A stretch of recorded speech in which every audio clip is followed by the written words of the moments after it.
Real estate isn't just about buying buildings, it's about building wealth. Whether you're a seasoned investor, an agent, or just getting started, this podcast is here to help you. Get ready as Rene sits down with experts from the industry, people who've been there, done that, and built real wealth. If you're ready to invest smarter, negotiate better, and level up your real estate game, hit subscribe now. Understanding your numbers is key to making smart real estate deals. And today we're breaking down one of the most crucial metrics, net operating income, or NOI. NOI is the foundation for evaluating a commercial property's performance, but how do you calculate it correctly? What numbers actually matter? And where do investors go wrong? In this episode, Rene's breaking it all down, from analyzing tax returns to rent rolls, and how to even spot red flags and maintenance costs. We're going over real-life examples, common pitfalls, and the best tools to make your calculations easier. If you're ready to master NOI and take your investments to the next level, stay tuned. Let's get started. Welcome to episode number 2, Commercial Connections, Investing with Confidence. I'm Rene Nelson, CCIM. I'm a certified commercial real estate broker. And on the podcast today with me is my podcast editor, Brittany. Thanks for joining me again. I'm really excited today. Thanks for having me on. I'm so excited to hear more about NOI today. Yes. So we are going to talk about net operating income, which is like cracking the code. It is the holy grail of commercial real estate. I want to teach everyone the acronyms and the language and how to calculate net operating income. That leads me right into the segue of the best thing about commercial real estate, and that is the cashola that you're going to put in your pocket for owning a property. And that's the net operating income. We're going to factor in what a property would generate for cash flow. This does not take into account if you took debt or used debt to buy a property. Here's why we do that. Net operating income is how a property performs. So an investor is going to use that as a measurement tool when they're looking at 4 or 5 different properties to figure out what to buy. So here's how we calculate net operating income. So I'm going to ask for the last 3 years of their tax returns. If they own the property in an LLC, that would be Form 8825. If they file the property on their Schedule E in their personal tax returns, then that's what I want is a Schedule E. Now, one of the reasons that I want to get that is that's what I call a fact checker, where that tells me how the property has performed for them in the last 3 years. But when I'm looking at it to analyze a property and tell somebody what it's worth, what I'm also looking at is how does this property perform using market industry standards? So as we start to talk about this, I'm going to share with you some real life experiences that I've just had recently with a seller on a campus property, because over the last 3 years, he's had a lot of expenses that have been related to some plumbing issues and some different things. Those are more like capital expenses, not necessarily expenses that would be operational. So being savvy and knowing what to kick out and what to keep and what to count is really critical when you're calculating your net operating income. And when you say that, what to kick out and keep, what do you mean by that exactly? So for investors, they really need to know what to keep and what to kick out when they're looking at expenses. In the years past, you could depreciate out certain items like a roof and big plumbing bills and things like that. You'd get a discount on your taxes over the years. CPAs now want you to take that expense in the year that the expense occurred so that you get the biggest tax break. You get to count the net operating income. Well, if you and I are looking at a property that you may want to buy, you may see $20,000 in there for maintenance and repair. That's really a roof that would not reoccur because you won't need to put a roof on again for 10 or 15 years. So I get the rent roll from the owner. If it's listed, I get the rent roll from the broker, or I get it from the property manager. And the reason that we get a rent roll is we want to see how long have the tenants been there? What are they paying in rent? What's the average? Because their rent could be here, but market rent could be up here. So we're trying to weigh out, have they been able to keep pace with market rents, or are the rents at market? And if they're at market, then you're basically knowing, okay, I'm going to buy this property but I'm not going to be able to jump rents substantially because it's already at market. And if I push rents higher, I'm going to lose tenants. What are some causes that you would see where there's a low market rent, but you think they could go up? And what are some ways in where you see like a low market rent and you know that they can't bring it up anymore? A lot of my clients have owned their properties for years. And before rent control went into place for Oregon, they would increase rents, but it would be really slow and little increases, like $25 once a Okay. year that they would raise rents. Then rent control went into place, and now you're capped out where you can't raise rent more than 10% per year, which is good for tenants, but landlords that are playing catch up, it's tough. I've got a family that I'm helping sell a property in the University of Oregon campus area. 3 years ago, their properties on average were $785 on an average, where the market was 900. So when they contacted me 3 years ago and they wanted a really high price, I said, there's no way I can hit that price. Your rents are too low. They got really diligent with renovating and improving some units, and they started increasing their rents to the maximum each year that their property manager could do that.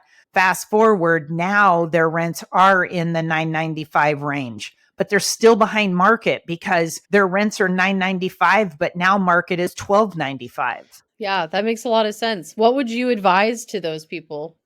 In that situation, they realize that they have lifted that property as much as they can. And it's going to take renovations of the units and not just, ripping out the carpet and putting new vinyl down. I mean, they're going to go in and need to put some money into each unit. It'll probably cost $300,000 to $400,000. It's a 20-unit apartment complex. And to renovate the bathrooms properly, you really need to put in all new appliances, new countertops, new cabinets, new flooring. And that's an expensive process. These sellers live in California, so they live out of area. They would have to hire a local contractor. Then they don't have anybody here in the area that could do the project management for them. Yeah. So they're just realizing that they've lifted this property as high as they can. And what they want to do is just sell it and 1031 exchange into something else. In this campus example, when they called me and they said, hey, we want to sell this property, they had their property manager send me their rent roll. And again, what I'm looking for is I want to see a couple of things. I want to see what the current rents are, and then I want to see what market rents are. But then I also want to see how long the tenants have lived there. And one of the reasons that is a tell sign, if a tenant has lived there 10 years, that tells me the rent's too low. They obviously have just had little rent increases. So in this situation, we put the property on the market because they are 20% below market rent. It's in the university area. All of the leases will come due in June because it's campus housing. And so when those come due, the buyer will then have an opportunity that they can go in and renovate and put some money into the property and then release those units at higher market rents. I think it really does add value for the buyer and the renter as well. As a renter like me, it is nice finding a good bang for your buck in terms of the lease that you can afford. But at the same time, when you're talking about safety and amenities that add up over time, I think that's really important to consider as a renter. Absolutely. And part of the maintenance and repair factor that we see is fixing the things that have deferred maintenance. That's important because that keeps a tenant happy, but it also keeps your property in good working condition. Because if you don't take care of it today, when you go to sell it, a buyer is going to want a discount for that. Do you feel like more people think about it ahead of time? Savvy buyers know that because that's part of their due diligence process. And we're going to have a podcast where we talk about due diligence and kind of what that entails and what inspectors are looking at. But if you've got dry rot as an example, and it's little things, Brittany, it's like caulking around a bathtub. If your tenant doesn't tell you that the caulk is missing, then you've got water running down the backside of that bathtub. And then that runs under the bathtub and that rots out the bathroom floor, and it doesn't take long. And I can't tell you how many times I've walked into a property and maybe there's a bucket or a pan under a sink in, like, especially a bathroom. And they're like, oh yeah, I didn't want to say anything because I didn't want my rent to go up. And I think, why would you live with that when you could just call your property manager or the owner and they have to fix that and then you don't have to deal with it? Let's go through the formula for net operating income. We take the rents off of the rent roll and we multiply those by 12, and that's gross rent. Then we factor in a vacancy factor. And a vacancy factor is because even though I have owners tell me all the time, I've never had a vacancy, I'm 100% full, I've got a waiting list. Yeah, that may be true today, but at some point you're going to have a vacancy. Tenants move. The industry standard is a 5% vacancy factor. Now, I'll see some brokers who will try to scrimp by and only use like 3%. Because you got to remember, they're trying to put the seller's best foot forward.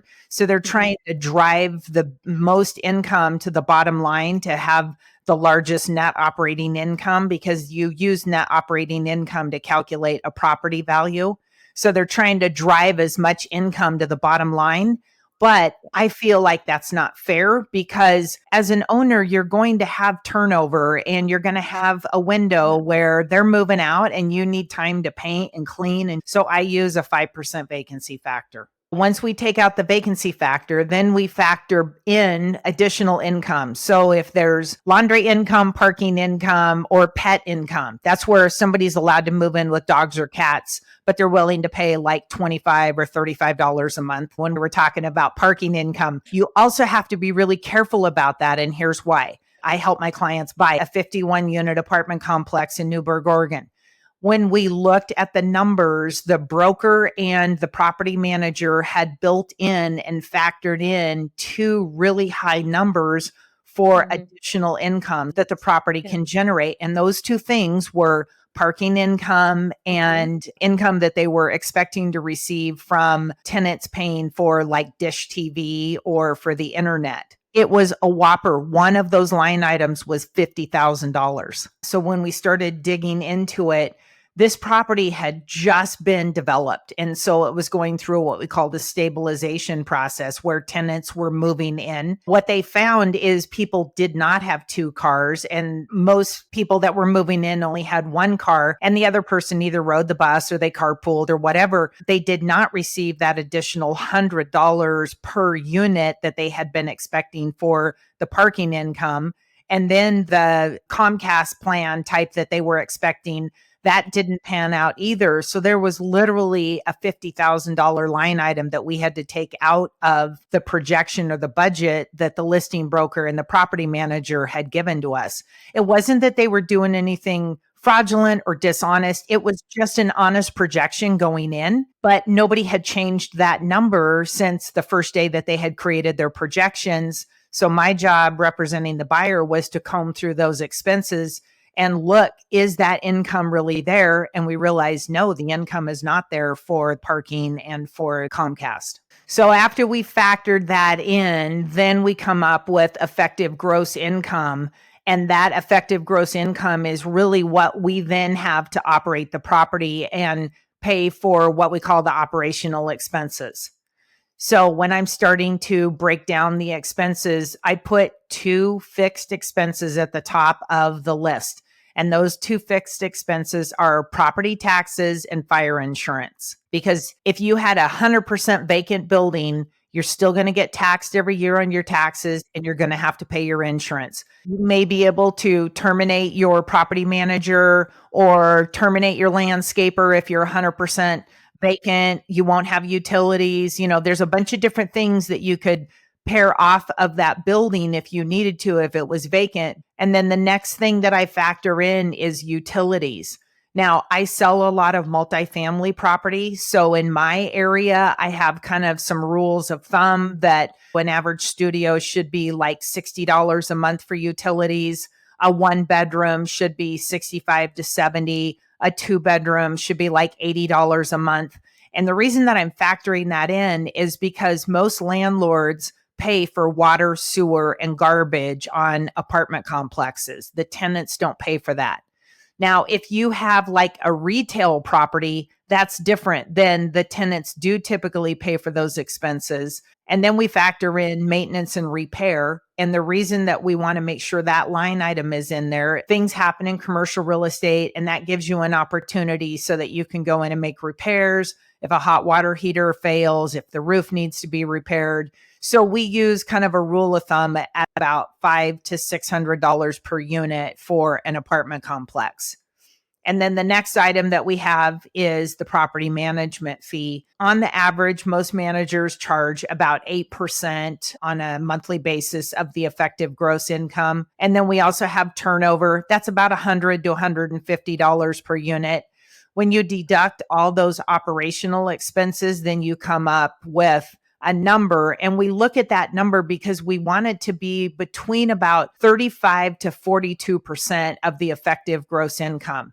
If you're operating a property less than, say, 30 to 35% of the effective gross income, then what's happening is you're basically not managing your property correctly. You're not really maintaining it the way that you should. And if it's higher than 45%, because I've seen properties where it's like 60, 70%, that's where maybe a tenant calls and the property manager will send out a work order person. And then while they're there, the tenant doesn't say, oh, and also my sink has a drip under it and I have a pan catching the water. They won't say anything. They'll wait 2 or 3 days. Then they call the management office again. And so the maintenance and repair guy has to go out like 3 times. Every time he goes out, that's like a $50 service call at a minimum. Sometimes it's even more. So you just have to be really cognizant and aware of your expenses because your operational expenses, labor costs are up. Materials are really expensive right now for building materials, and property insurance is really expensive. So you really have to keep a tight eye on the operational cost of your property. Yeah, that's really scary. You really have to make sure that you're following your numbers closely. Definitely. And when you have that effective gross income and then you subtract your operational expenses, then you come up with net operating income. It's literally not harder than that. I can calculate net operating income on the back of an envelope. I've done it on the hood of my car for a client who drives by and says, should we make an offer on that property? And the beauty of having net operating income and knowing how to calculate it, you become a very sophisticated and savvy investor at that point. Nobody's going to pull the wool over your eyes and try to sell you a property that doesn't perform. And then you can compare it against 3 or 4 other properties that are like and similar. So you have to be really knowledgeable and like confident when you're making decisions on these properties. Sounds like you need to know what's going to be right for you. So you can make sure that there's not like any hidden costs that you're going to need to spend in the future. Okay, so let's just talk briefly about retail strip centers and how net operating income plays into effect.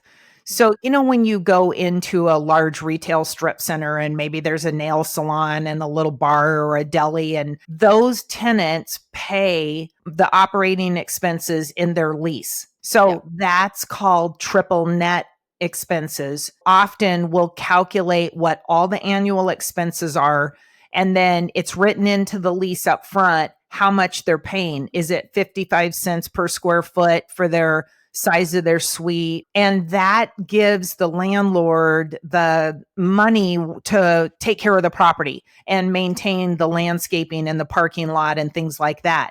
But the beauty of a retail strip center is the tenant pays those net operating expenses. So you know it the first day that you're buying that property because you can read the lease, you can see what's written in there, and your tenant is paying those expenses, not you.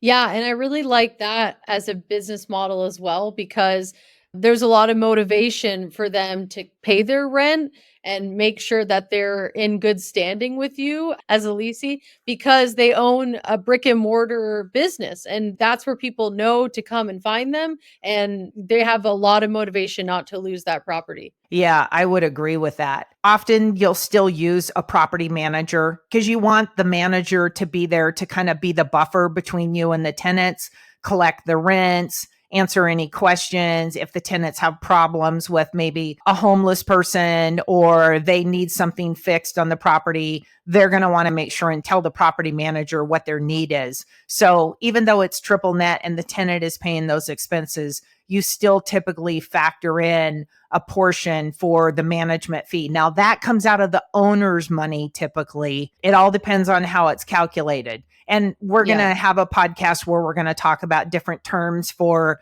the leases because there's modified gross and triple net. And I would love to explain that more in detail. Why is NOI important? Net operating income allows you to unlock the value of a property. We went through how to calculate net operating income. So you start with gross rent, you deduct your vacancy factor, you add in other forms of rent, whether it's parking income, laundry income, then you deduct your operational expenses and you come up with net operating income. From there, then you take what we call a cap rate or a capitalization rate. And a cap rate is a benchmark that is used in the industry for like and similar properties in that vicinity that have sold. So as an example, I just sold a 20 unit apartment complex and I sold that at a 5.57 cap rate. I took the net operating income and I divided it by the 0.557 and you come up with 2.6 million. So when I listed the property, I actually listed it at 2.7 million to start with. Right off the bat, we got an unsolicited offer and it was $100,000 less. And the owner said, yes, I'm willing to take that because it was a quick close and the guy was willing to pay cash. Is that what a unsolicited buyer means? A cash buyer? They're not always cash. Sometimes they do need a loan, but an unsolicited buyer means we haven't put it on the market yet. It literally was in the silent market. I signed the listing and the seller had given me permission not to put it on the open market. He really didn't want his tenants to know that the property was for sale, even though their leases are in place and you can't change a rental agreement. He just didn't want his tenants to know. So I reached out to a couple of people and somebody said, yes, I'm interested. That's fair and reasonable. Let's do it. Yeah, that makes a lot of sense why someone would want to make a deal like that. And net operating income is also important because when somebody does need to get a loan and they're going to go talk to the lender, that's the first thing the lender is going to ask is how much net operating income does the property generate? We'll also have a podcast where I'm going to bring on a lender because those guys love to talk about debt service coverage and their requirements. And an easy way to remember it is they have a requirement that's a debt service coverage. And the easy way to remember it is they may tell you that their debt coverage requirement is 1.25 or 1.2. What they're telling you there is every dollar that you borrow from them, the net operating income and the property has to generate $1.25 for every dollar you're asking for. If it doesn't generate that much cash flow, then they're not going to loan you the money because you won't have enough net operating income to cover the monthly debt. Yeah, and pay them back on time. And they're in the business of making money. Yeah, that's one of the factors why knowing net operating income is important, because when you call the lender, no matter how nice you are, no matter how fat of a bank account you have there, the first question they're going to ask you is, what's the net operating income of the property? So what are some of the most useful tools that people need to create an NOI? Is there any tools that you like to use when you're doing these calculations?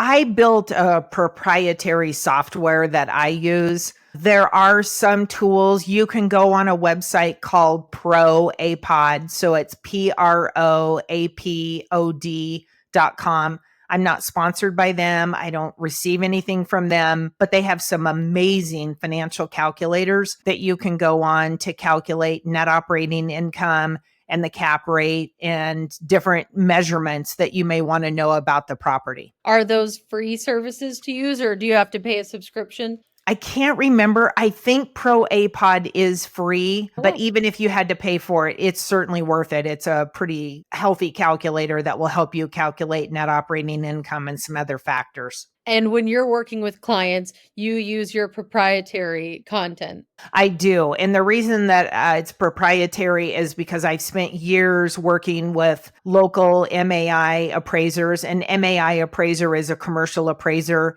And I've really spent years honing this software where it fine tunes based off of the number of units, what the utility expenses and the maintenance and repair factors and certain things should be for a property. And so that's why it's proprietary. And it's really pertaining to Oregon and Washington? Yeah, I am licensed in Oregon, but I have a relationship with a broker where he's licensed in all 50 states. So I can go to any state. I like to sell multifamily in Oregon because I'm very confident on the market. I understand the market. When I go out of state, I'm typically helping multifamily owners go and do a 1031 exchange into other properties that are typical triple net assets. I've had clients that have bought like Dollar Generals and Popeyes and fast food retail and different things like that. And so that's typically where I will help people buy out of the area. But if it's multifamily and it's out of Oregon, I will often refer that to a CCIM in the area because you really have to understand your market and where you're at. When it's a triple net, single tenant asset like a fast food retailer, like a Yeah. Carl's Jr., Jack in the Box, that's just a piece of real estate. And you're buying cash flow, is basically what you're buying on that property. So, if I'm evaluating multiple properties, how can I quickly assess what NOI is going to work best for me in my situation? That's a really good question because what you also have to factor in is what's the condition of the property. And so you almost want to use like a rating service on a scale of 1 to 5. What's the condition of the property? 5 being pristine, brand new, in really good repair. A 3 is something that's going to need some repairs or there's deferred maintenance. Deferred maintenance, would that be considered like a 1 star? I would give it a 1 star if there's lots of deferred maintenance and it needs, like a new roof or you're going to have some capital outlay down the road. Then I would consider that to be more of like a 1 star situation. And what you want to do is calculate your net operating income because that we've gone through that formula, that's standard across the board. And then from there, you just look and see what the person is asking for in price and that'll tell you what the cap rate is. And then you could basically compare 3 or 4 properties across the board. You may pay a lower cap rate, meaning cap rate and price are inverse. So you may pay a lower cap rate, but a higher price if the property is new or newly renovated. And here's the other thing about cap rate. The higher the cap rate, the higher the risk. So you may have a property that's in a less than desirable neighborhood. It's going to have a higher cap rate because there's more risk associated with trying to keep the tenants in that building. Yeah. So I've seen where properties add car wash stations, dog wash stations, bike room, kayak rooms. Are these things contributing to the NOI at all?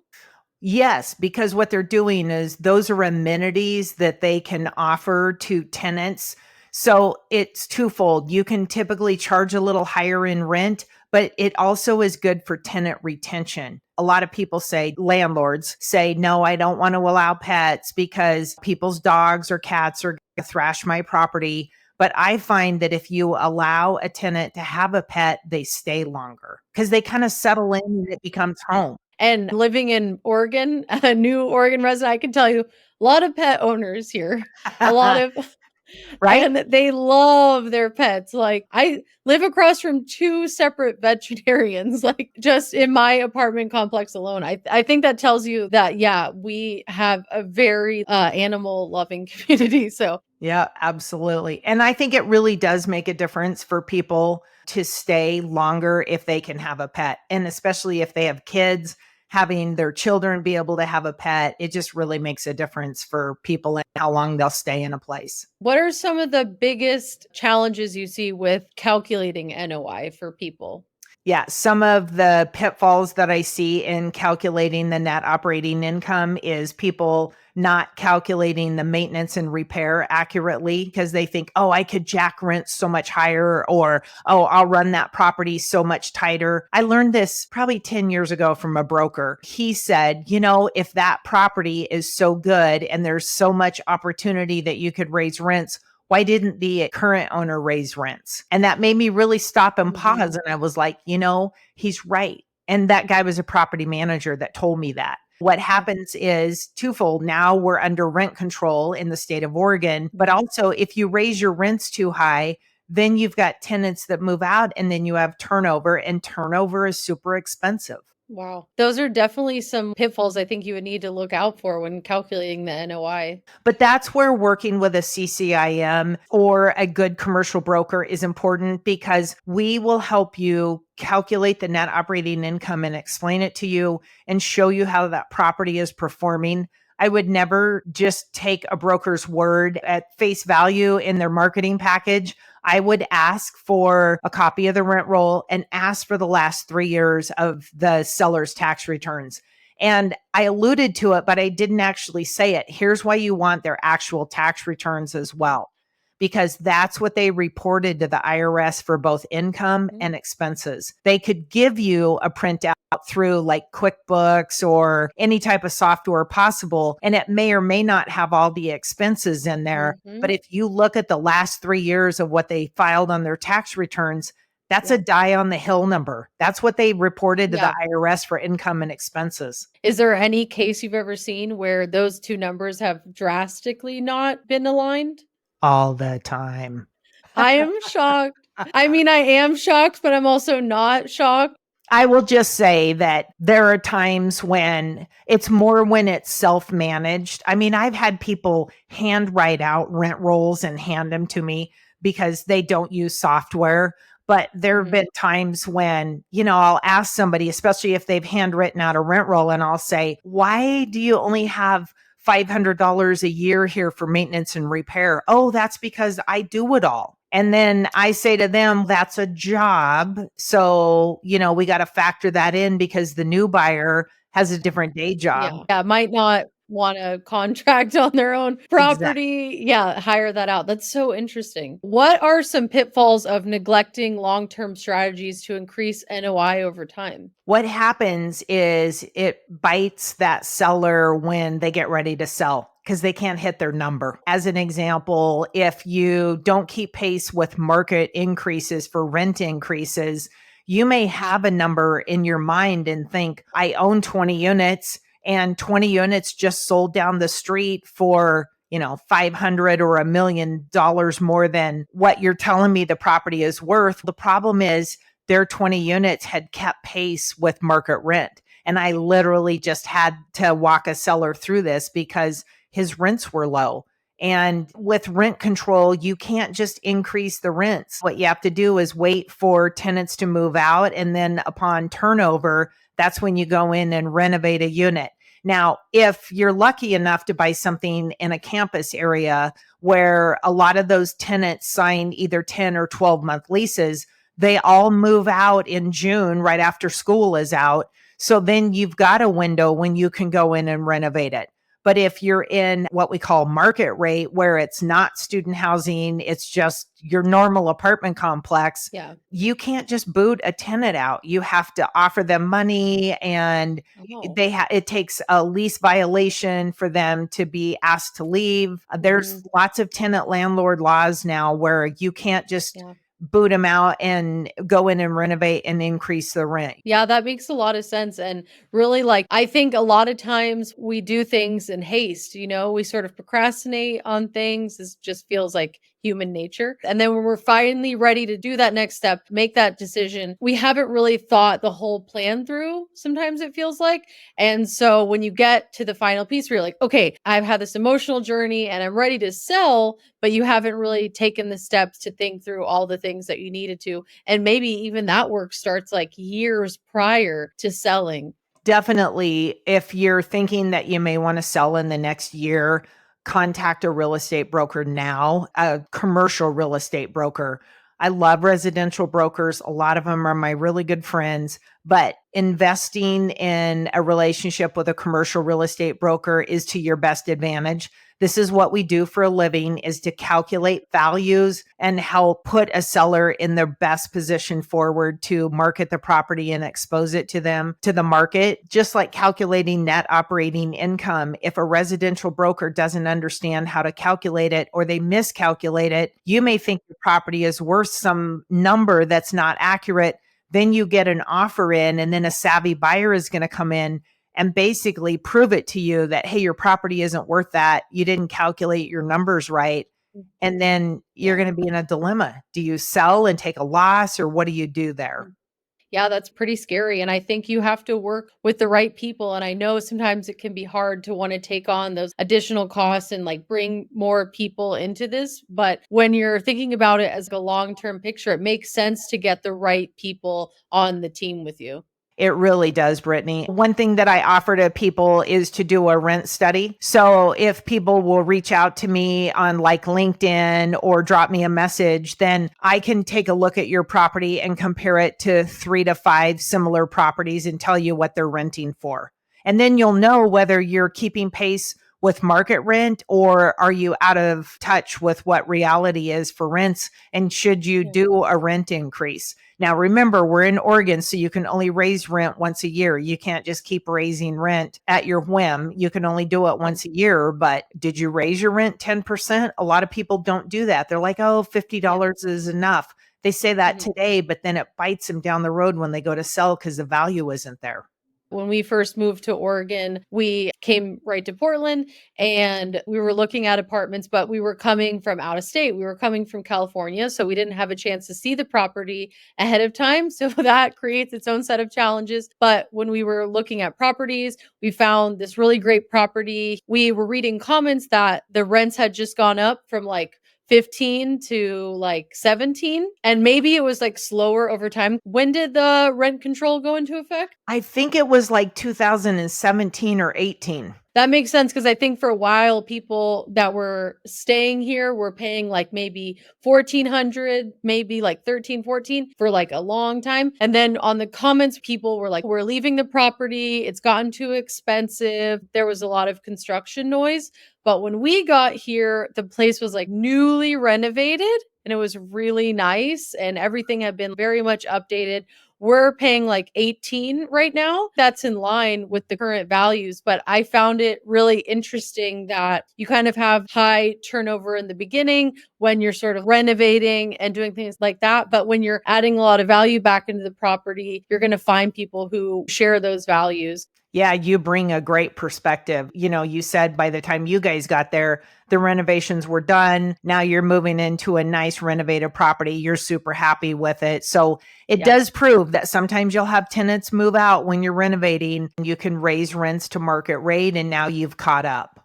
Yeah, exactly. I think if someone is thinking about selling, it seems like it would be better to contact you sooner rather than later so you can kind of tell them where they might be headed out in the future. I do a lot of rent studies on an annual basis for families where I've done rent studies 4 and 5 years for them. And then eventually they're like, hey, I need to sell this because I'm aging, or my wife's going to memory care, or whatever the situation is. But the beauty of, like you're saying, getting ahead of the curve is they've had 4 or 5 years to make sure that every year they're pushing their rents so that when we do get ready to sell it, they're right where they need to be and they're not 20% below market rent. It's really critical what you're saying to keep pace with the market. And if you don't know, just drop me a line. I'm happy to do a rent study. I also offer what we call a pinpoint price evaluation, where you can send me your rent rolls, your financials, and then I can ballpark you and give you a rough value of what your property is worth. And it just gives you an idea where you're at in the market. Yeah, and I think that's so important for sellers. Like you really have nothing to lose by reaching out to you. All you're doing is gaining information and knowledge about your property. And that's so important because if you want to plan ahead at all about what you're going to do for the future and how you see that going, and maybe even just a quick informational of like, how can I better perform on this property? I think you have a lot of value to add there. Yeah, absolutely. You can reach me by going to my website, eugene-commercial.com, or reach out to me on LinkedIn. You can also leave a message in Spotify. If you like today's episode, please hit the like button and the subscribe button. Brittany, thank you for being here today. It was a kick. Thank you so much. I learned so much about NOI. I can't wait for the next episodes that we have coming up in the future. Absolutely. What we'll teach the listeners now that they're savvy and know how to calculate net operating income, now we'll actually factor in how a property should operate and what a pro forma should look like. That's a wrap on this episode of Commercial Connections. We hope you learned something about NOI and why it's critical for evaluating a property's financial health. Understanding NOI is key for assessing cash flow, securing financing, and making smarter investment decisions. But understanding the numbers is just one piece of this puzzle.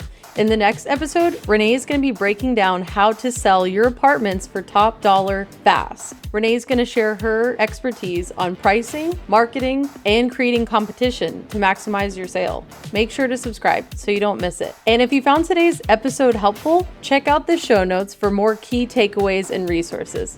See you next time.